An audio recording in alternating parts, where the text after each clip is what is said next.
All right, everyone, how's it going? It's Sunday, February 8th at 1:42 p.m. and I'm coming to you from the kitchen today. The reason for that is that today we're brewing beer. I have 3 bags like this.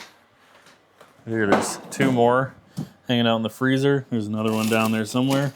Those are all bags of grain for brewing 1 gallon, brewing a bag, all grain beer. This one, as it says on the bag, is a porter. And over here on the fridge, I have the recipe for said porter. I think this might go into my I have no idea what I'm doing series because I haven't done this in a while. I've only brewed all grain once. I'm doing brew in a bag, which means I have this big ass kettle on the stove. I have this big mesh bag that goes into that kettle. The grains go into this bag. You cook it for however long. I don't remember how long. It's all in the recipe. That's how you get all the sugars out of the grain. I don't know that I'm really getting anything out of doing all grain other than it feels like you're doing more real brewing. It's like making a cake from scratch as opposed to a box. Let's get started. First thing to do at any brewing is to wash and sanitize. I haven't sanitized anything yet because it takes like 2 hours or something to actually cook all the beer. There's plenty of time to sanitize stuff, and everything that boils, basically, the pot, the stirring mechanisms, that kind of stuff doesn't really need to be sanitized because it's going into boiling water. It still needs to be cleaned, so all my stuff is clean already. Once we get to stuff that's going to touch the beer after it goes into the fermenter, or basically just after it comes off of the heat, we're going to sanitize it with Star San. First instruction is to heat up 1.75 gallons of water to 160 degrees Fahrenheit. So basically, we want to hold the water right around 160. In this one, they say to check the temperature regularly and turn the heat back on if it falls below 150. I have a thermostat. This thing, I don't actually know how this works yet. There's a thing on here where you're supposed to be able to set a max and a min temperature, and it'll like beep or something. We're gonna be sitting here maintaining that temperature for an hour. Okay, according to this calculator, 1.75 gallons is 6,624 milliliters. This thing is basically 1,400 milliliters, 6624. We're gonna hit the calculator real quick. That's 4.73. I'm gonna do 4 of these and then a little over 1,000 for the last one. So let's do that. I'm just using tap water for this. We have pretty good tap water in Milwaukee. Some people think our tap water tastes like bleach, and those people, I think, like the taste of rocks. I do not like the taste of rocks, so I think our tap water tastes like nothing.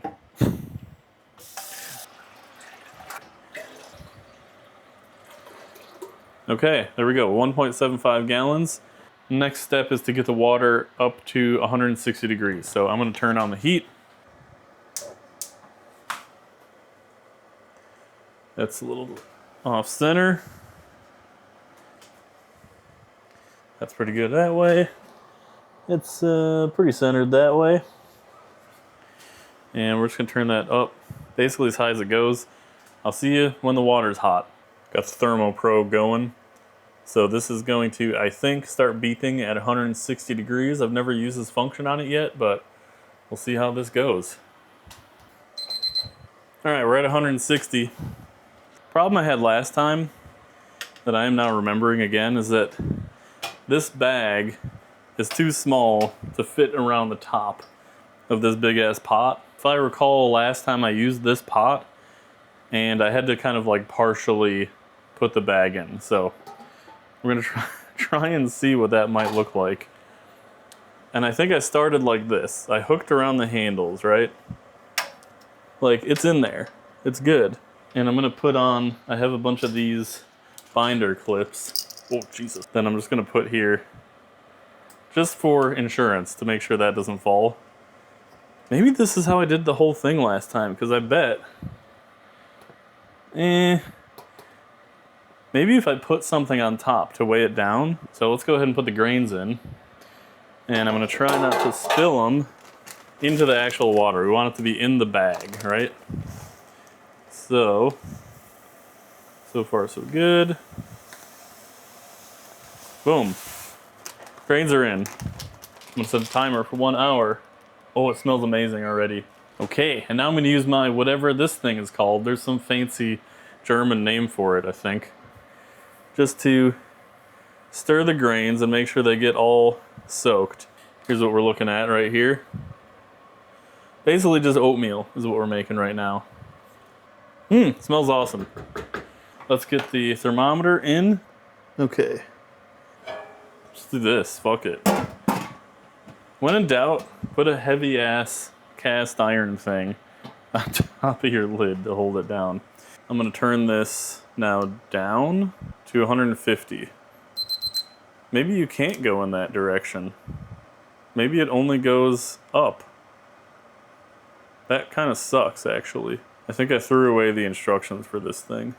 I guess I'm just gonna have to check this every once in a while, but at least I can monitor that without having to crack open this thing every time. So that's the plan. I'll just come back every 5 to 10 minutes, check on it. We have to stir it every few minutes anyway, just to make sure everything's getting all mixed around. So I guess that's the plan. We're gonna do this for an hour. I'm gonna stir it every once in a while. And once that's done, then we take out the grains, we wash the grain, rinsing the grain, 4 cups of hot water. Okay, that's not very much water. I think I have a small pan that can hold 4 cups. So I'll get that ready for the end of this 1 hour so we can wash the grain. And then, yeah, we'll get to brewing. While I'm waiting for the grains to steep, I'm gonna try and get some progress going on my reading goal. I'm reading Character Limit this month. So far, it's pretty slow. I have to read 3 chapters today to stay on track. And I've got my timer here. I usually use this timer for reading. Like if I want to do 30 minutes of reading, I'll just set this to 30 and then it will count down and tell me when I'm done. Today, I'm just setting it for 10 minutes. Every 10 minutes, I'm gonna go stir the grains. So far, it looks like the grains are holding temperature pretty good. They only go down when I stir. So probably 1 or 2 more stirs. I'm gonna have to give it a little bit more heat. And yeah, we'll keep on going. All right, there's about 10 minutes left on the clock. We're sitting pretty at 154 degrees on the grain. So getting a pot ready for, I think it's called the sparge water. Basically, we're gonna rinse the grain with some hot water before we fully take it out. And then we'll get into the main boil. Put the lid on to make it boil a little bit faster. All right, we got a couple minutes left on the grain. So while that's happening, I'm gonna measure out 4/10 of an ounce of Willamette hops. It smells amazing. And I believe it's 11.3 grams. 11.2, we'll go over a little bit. That's maybe a little bit too much. That's pretty close. Okay, 11.4 grams. So those are the bittering hops that are gonna go in right when the boil starts. So wanna have those ready. Heavy shit off. Oh yeah, try not to get the camera all foggy. It's looking beautiful. So let's go do the next step. I came over to the sink for this step because right here is I think this is called the sparge water, where we're gonna pour over the grains. It's 4 cups of hot water. Because of the grain bag situation in here, I don't think I'm gonna be able to do it in this pot. So I'm gonna use this pot to sparge. And then we have a lot of water here, so we might have to do the boil in the big pot too. First thing I'm gonna do is take the grain bag off and just let it drip into the pot. And if I recall, you're not supposed to like sit here and squeeze all the water out. Sounds like bullshit to me, but apparently that gets like bad flavors in the beer somehow. So that's what the sparge water is for. We pour that over the grains, which is supposed to get like the remaining flavor out without the off flavors. I'm gonna move this over. Okay, let's sparge. I guess I'm just gonna pour it over the grain and then as quickly as possible lift up the bag. So, boom, sparging.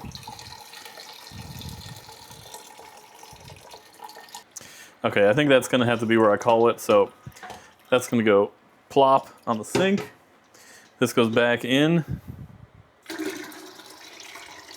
Beautiful. This does create a lot of dishes. And this is gonna go back on the stove. Okay, now this is considered wort. It looks pretty good. I don't see any chunks of grain or anything, so I think the bag did its job. We're gonna bring this to a boil, and then once it's boiling, that's when we start our 1 hour timer. That's when we put in the hops. I see the telltale signs of impending boiling. This thing's almost ready to go. All right, it might be kind of hard to tell with all this steam, but that wort is boiling. Ooh, that's a lot of steam. Okay, so we're gonna throw in the hops, our 0.4 ounces of Willamette hops. Boom! In they go. And we're gonna set the timer for 1 hour. I'm gonna give it a quick stir now that the hops are in there, just to get those distributed. We will come back at the 15-minute mark and put in the remaining 1/10 of an ounce of Willamette hops. Those are the flavoring hops.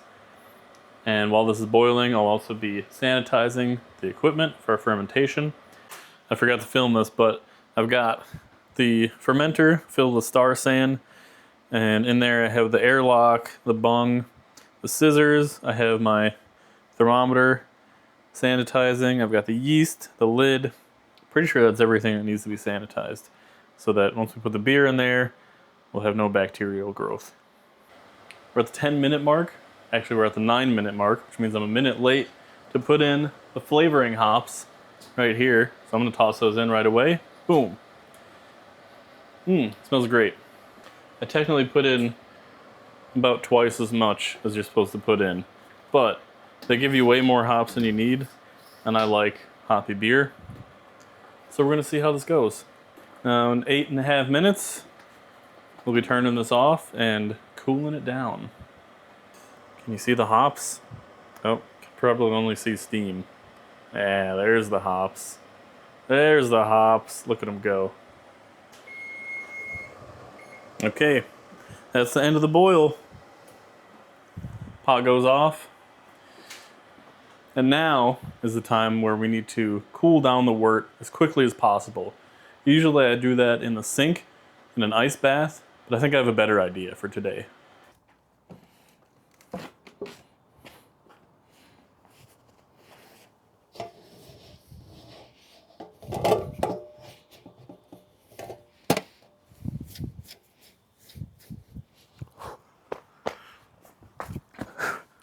All right, that was fun and all, but I am gonna finish it inside with the ice bath, just so I can keep the lid off.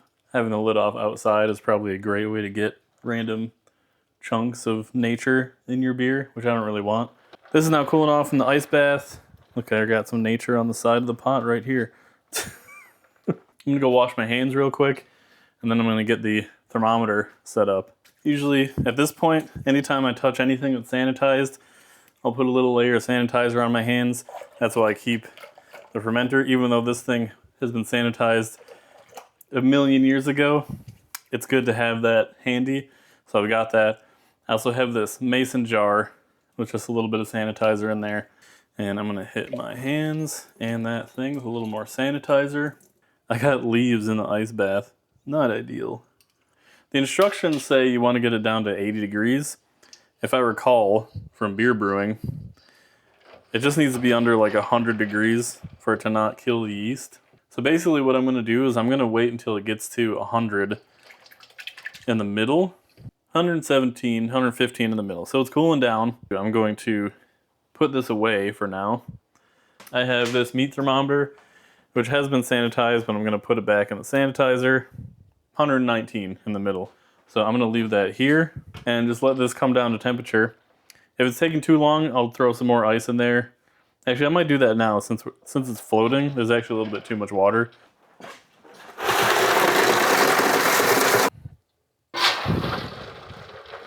The idea is we want it to be at ideal temperature for pitching the yeast so that when the yeast goes in, it's doing as good as possible. It'll be in the perfect environment for producing alcohol or just for reproducing. It's not about the alcohol necessarily. That is the byproduct of the yeast reproducing, but we want to get that temperature right. If it's too low, it'll still work, but the yeast will take a little while to get into action, and the yeast will actually make the temperature come up over like the next 24 hours. If the temperature is too high, that can kill some of the yeast. If it's really high, it can kill all the yeast. We want to make sure we're not pitching it at like 120 degrees ideally. I think we're below that already. It's actually getting pretty close here. I'm reading 100. I'm getting 99 degrees right in the middle, so it's time. So now, taking that out of the ice, I'm gonna wash my hands again real quick because there's leaves in that ice water. Clean hands into the sanitizer. Once this is dumped, the only sanitizer we have is that little mason jar. So this is going out. And this might seem crazy, but you do not rinse the sanitizer. So all of those bubbles and stuff, that stays there. That goes into the beer. This beer is now 100 degrees, which should be good for the yeast. So this is going in. Everything.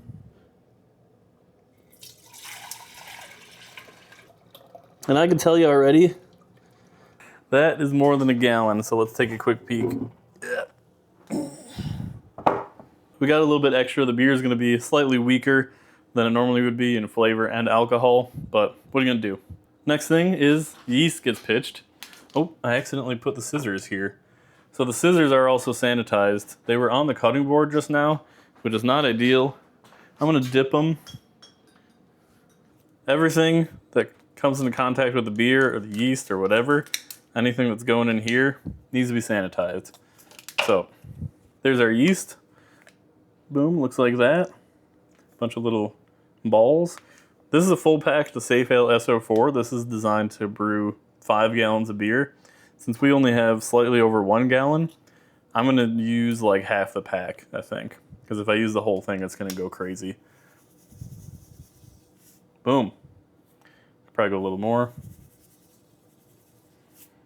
A little more. I'd say that's a little over half. Here's what that looks like. Yummy yeast on the top of our beer. Here's the lid, also sanitized, got a bunch of suds. I'm gonna try and fling some of the suds off. This smells like bread, by the way. So there's still some suds on there, that's fine. That happens. So you wanna make sure that you don't forget your little seal there. That will screw you up if you don't have that. I mean, it'll still brew, but it won't form an airtight seal. So you won't see necessarily the behavior that you see on the airlock. The bung, also sanitized. Then the airlock goes on. We need a little bit more sanitizer in there, so that's another good reason to have this. I'm gonna spill this everywhere. Okay, that looks pretty good. Put that little guy on there. And now we're good to go. This is ready to brew. There's some ideal temperature that you want this to stay at. I don't have any great way to get that to happen, so it's gonna stay at whatever temperature my house is. That's basically it. The end of the process comes together really quick. So here's our beer. This is our porter that hopefully will start showing activity within the next day or two. And then in about 2 weeks, this will be ready to either go into bottles or into secondary fermentation. All right, it's 8 a.m. the morning after brew day, and look at her go. Beer's cranking, looking good. All right, it's about 4:30, about 24 hours after brewing, and we got pretty consistent activity in the airlock here. Croissant is looking really good, and yeah, beer's brewing. All right, folks, it is 2 days after brew day, and that is looking done. There's no activity right now in the airlock, maybe just a little bit. The croissant has fallen back into the beer. You can see a very thick layer of yeast on the bottom there. I think this is pretty much done fermenting. You're supposed to let it go for 2 weeks. I think I'll probably put this in bottles at the end of the week. Maybe. All right, it's pretty much exactly 1 week after brew day. The beer went into this fermenter last Sunday around this time. Might have even been a little earlier, so we might be a couple hours older than a week. Usually I let it go for 2 weeks in the primary fermenter, but this one brewed really fast. I could see activity the same night, only a few hours later. I could see a pretty big layer of yeast cake growing at the top, and by the morning it was looking really active, and it stayed active until I believe Tuesday morning, and then it was done. Nothing happened. The Croissant fell in and pretty much has looked like this for the past several days. All signs show that it's done, and that makes sense because I pitched about 2.5 times as much yeast as I really needed. So it brewed quick and fast. Because that brewed so fast, today is bottling day, 1 week after brew day. Bottling day, very different kind of day from brew day, and we got different kind of equipment. So obviously we have the beer and the primary fermenter here. I have a secondary vessel. This is just a 1 gallon jug. This will be to transfer it into between the fermenter and the bottling, so I can put in the priming sugar. It also just helps avoid getting all that junk at the bottom of the fermenter there. Use all the junk at the bottom of the fermenter. We don't want that to go in the bottles, ideally. I also have this length of hose, an auto siphon. That's also to get it into here. Bottling wand, that's to get it into the bottles. I'm using these flip top bottles today. I never actually bought these type of bottles for brewing. They're not as expensive as I remember. The rest of the bottles are in here. This is a thing just full of sanitizer. Those bottles are sanitizing right now. They're probably done, so I'll swap those out for some of the equipment and the last 2 bottles, and then we'll get to this once that's all sanitized. This is the priming sugar. It's dextrose, or just straight corn sugar. I plugged in the data about my beer into a priming sugar calculator a couple minutes ago, and it says I need something around 19.4 to 20.4 grams. So I'll probably just shoot for 20 grams of priming sugar. Let's go ahead and measure out 20 grams. Just looks like white powder, nothing special. Okay, so there's our 20 grams of priming sugar. And I need to try and get that in here without spilling it all over. I do have a goofy little funnel that I might try to use. I'm gonna try to get the last little extra suds out of this, making sure not to touch the top. Basically anything that touches the beer, I don't want to be touching with my hands unless my hands are sanitized. Technically, this thing, this goofy little funnel should also be sanitized, but if I do that, it's going to be wet and the sugar is just going to dissolve and stick to it and not go in. So we're funneling. I'm funneling. So we should have 20 grams of dextrose at the bottom of that there jug. Next step is just to get the beer in here and stir it up as much as I can, probably just with the bottling wand. I also need to get this elevated. From here on out, pretty much the whole process depends on being able to siphon the liquid from one container to another. What I'm probably gonna have to do is what I always do, which is use a chair. Okay, so this is a trick that I pretty much always use when bottling beer, is to get a chair and a table. Any little stool or something like this can help as well. I'm gonna start by just putting the receiving vessel down here, and then I want this elevated. The more elevated this is, the faster the liquid will transfer. And I'm going to find the highest edge of the little yeast cake on the bottom. It looks like it's around here. Yeah, it's pretty much right where I have it right now. And I'm gonna tilt it this way with a little bit of a towel. Before I do that, I'm gonna remove the lid. Okay. It smells like beer. Okay, beer's going up. Okay, just to get a little bit of an angle, so that will help the clear beer accumulate on this edge, so I have a smaller spot that I can draw from. Because otherwise you end up with a big flat area that you end up just wasting a little bit of beer that you can't suck up without getting all the junk at the bottom. I can actually transfer this beer into there. I'm going to get some sanitizer on my hands, get the auto siphon cleared of sanitizer. I also get that cleared of sanitizer. Those just get hooked up like so. This end will go into here. And this end will go into the beer. Let's give it a few pumps. Okay, that is siphoning. And it's going pretty quick. I can hear that it picked up a little air, which isn't ideal, but it's not the end of the world.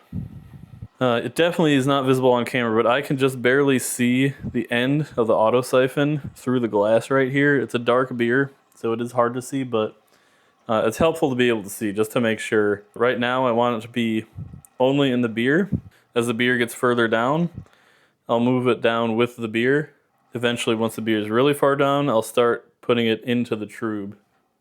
Once we're really close to the bottom, you'll start to see the yeast cake to be visible on the opposite side. So some people don't use the auto siphon, they'll just suck on the tube and stick it in there, and I did that back in the day, and in some ways it works better, if I'm honest. It is just inching along. It might be time for a new auto siphon, guys. This is not performing that well. In the interest of not getting a bunch of junk in the beer, we're gonna call it there. We have well over a gallon. Well, I don't know about well over, but this is definitely more than a gallon in here. So we should be okay on the amount. There is our 1 gallon of beer. This needs to be jostled a little bit just to make sure the sugar is fully distributed.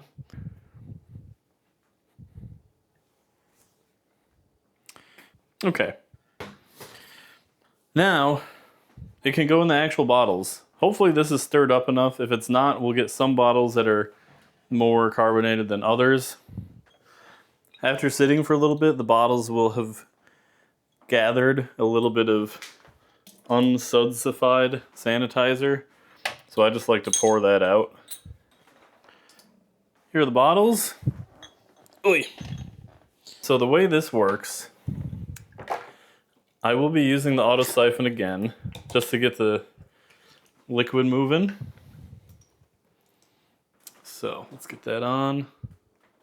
On this end, we have what's called a bottling wand. So this has a little valve on it that is supposed to stop the liquid from coming out when it's shut. And when you shove it and push it on the bottom of the bottle, that opens up the valve that lets it fill with beer. I'm gonna throw my flashlight in here, so I need to be able to see the liquid level. I'm gonna start with this down here and give the siphon a couple pumps just to start getting the liquid moving. Okay, it's moving. So, as you can see, pretty much stops when you lift it out. So that's how this works. So you push it all the way to the bottom, that gets the liquid coming out. So I think that's about good. Possibly slightly too much, actually. But I have 8 bottles, and I think slightly more than 8 bottles worth of beer. So I might end up having to add a little bit more here and there.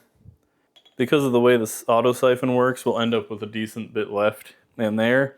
And because this has basically no junk in it, I really don't want to waste any of that.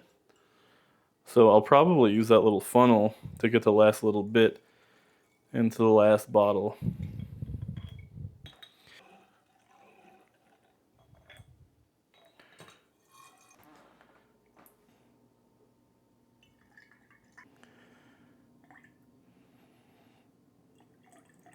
I think I'm just gonna call it there. I'm not comfortable adding more to any of those. So, little sip of beer left. But this beer is now bottled. So, all these caps go on. That just goes on top and press down like so. And that is the finished bottle of beer that hopefully in like 2 weeks will be ready to drink.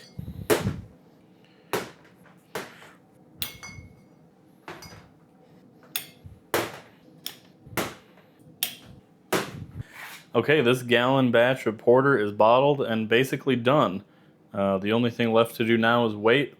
Usually it takes about 2 weeks for the bottles to carbonate. See you 2 weeks from now when I crack one of these open and see if it's any good. All right, it's Thursday, February 26th. Not quite 2 weeks after bottling day, but it's kind of a tradition to open one too early and drink a partially carbonated beer. So I'm gonna give this a taste and see how the beer turned out. Let's pop this guy open.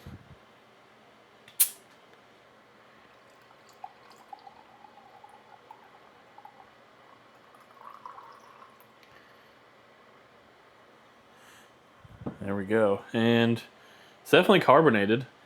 It's not super carbonated. Actually, it looks okay though. Let's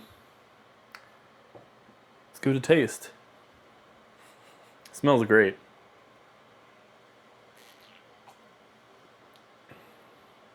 That's really good. That's really good. Could use a little bit more carbonation, so we'll see how the rest of them are once those finally finish. But it's pretty good. I think I made a mistake during bottling, and it's not going to become fully carbonated because I put the priming sugar in the jug and I shook it up. And I could tell as I was shaking it, I was removing some CO2.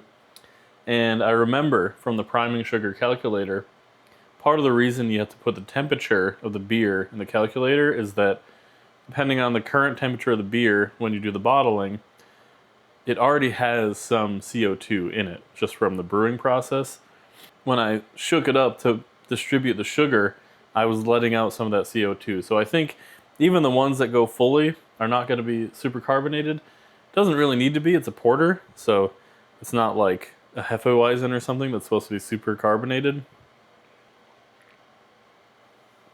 It tastes really good. It's more bitter than it's supposed to be.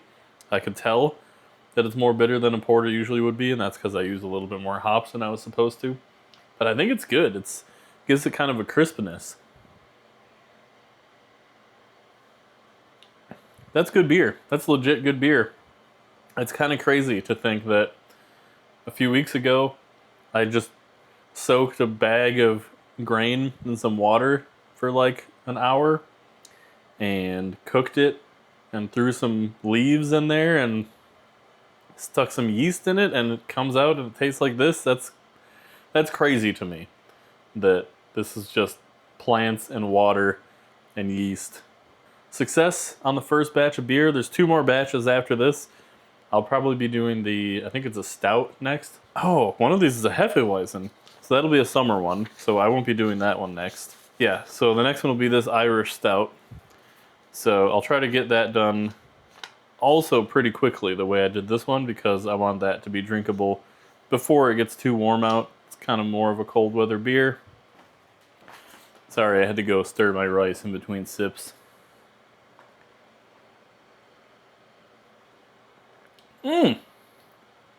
Yeah, that turned out really good. I'm gonna finish cooking dinner and I'm gonna finish this beer, and stay tuned for the next video. That one will probably be the April 1st video, not an April Fool's joke. That one will be released on April 1st, just like the rest of them. Thanks for watching, and if you have any questions or comments about beer brewing, or if you want to see more stuff like this, just following a process start to end, let me know. I don't really have anything planned like that, but this was fun to film. Thanks again for watching. Have a good one. Peace out.